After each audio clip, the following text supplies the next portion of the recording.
is Martin Cole. I'm one of the few survivors of the pandemic. I come to you from an undisclosed location. I've altered the frequency of my voice so the Watchers can't pick up my digital signature. It is of utmost importance to my survival. Frequency secure. Good. All clear now. What I'm about to tell you happens exactly 7 years from now. Where do I start? The year is 2027. The pandemic had raged for 7 years now. There was no work, no income, no food. Homelessness was growing fast. Protests and violence had broken out all across the globe. The ones that were immune had fled the cities and sought shelter in nature. Major cities like New York, Los Angeles, Tokyo, Berlin, Paris, London, Mumbai, Beijing, Moscow had lost almost 90% of their inhabitants. Towers of steel and glass decayed, like statues of a bygone era. 75% of the world's population had been infected with the virus. The governments didn't tell you that. The governments had lied. The numbers of infections they showed on TV weren't real. Multiply the number by 10, which comes much closer to reality.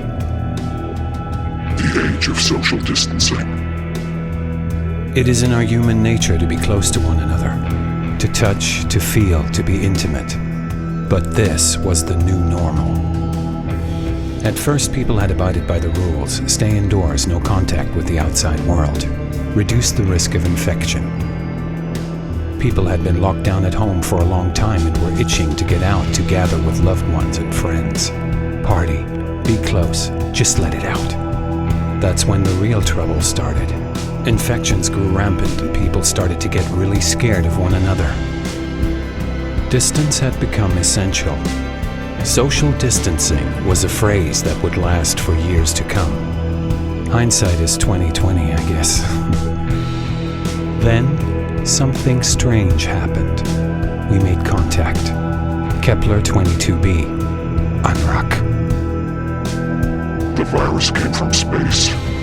Experts agreed that the structure of the virus was more complicated than AIDS, more refined. The Lifeline Corporation had been awarded the global contract for a vaccine, making it the dominant company in the pharma industry. The R0 of the virus was calculated initially at 2 to 3. That meant the infection had spread rapidly, and only 8% of humans were immune. A vaccine was developed in record time, courtesy of the Lifeline Corporation. It didn't prove effective at first, and there were many side effects. Some of the side effects of this conditioning weren't previously known. Things like being light sensitive, at the same time excellent of hearing, were some of them. With global warming nearing the point of no return, people had been forced underground. They told the public the virus came from bats. More and more people died. There was no cure, and no one was there to mind the farm, and that left the machines unattended. The Watchers. The Watchers had brought us new technologies, new religion, new everything. They had created an AI, Unruck, so powerful, and we were feeding it with every text, search, like, comment, and upload.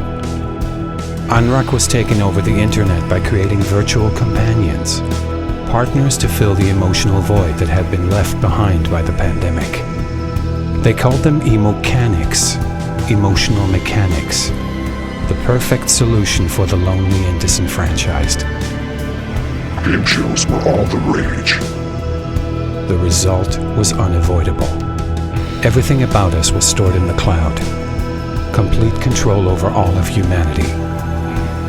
Almost all. The old ones. The remainder of human civilization was divided into two groups. The rich that could afford the antidote and vaccination had sided with the alien forces and went underground. They had accepted the change, their transformation, for such human reasons as greed and power. Understandable. The temptations of the old ones were superfluous. Unruck had been busy building a new kind of human being, merging mankind with machines. AI had been meticulously re-engineering humans to condition them against the plague. Anrak, the alien leader, was feverishly looking for the Geist particle, a structured gene that, if infused with human DNA, would bring mankind into submission. 600 light-years from Earth, their ships were standing by in the Cygnus system, awaiting final orders from the mothership. 1111, the awakening of the disciples. Some of the ones that had been immune to the virus called it their spiritual awakening. They called themselves disciples, followers of the One, the Wanderer. An angelic wake-up call, a message to the receptive few that believed in universal powers, was broadcast on 11/11/2020. The disciples too had left the cities and broke into small groups that hid in the forests, the deserts, the mountains, or wherever else there was a place to remain hidden from the Watchers. Their leader was a man named the Wanderer, an almost mythical figure. It is said that he possesses the knowledge and the powers needed to bring down the construct the aliens had created. Although, we shouldn't call them aliens.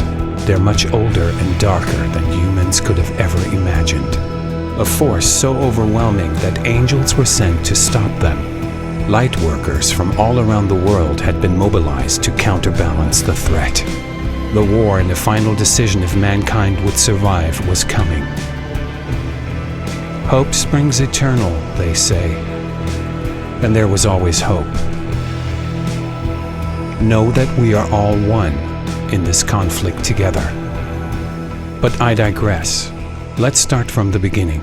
The day I realized I had entered Shadowlands.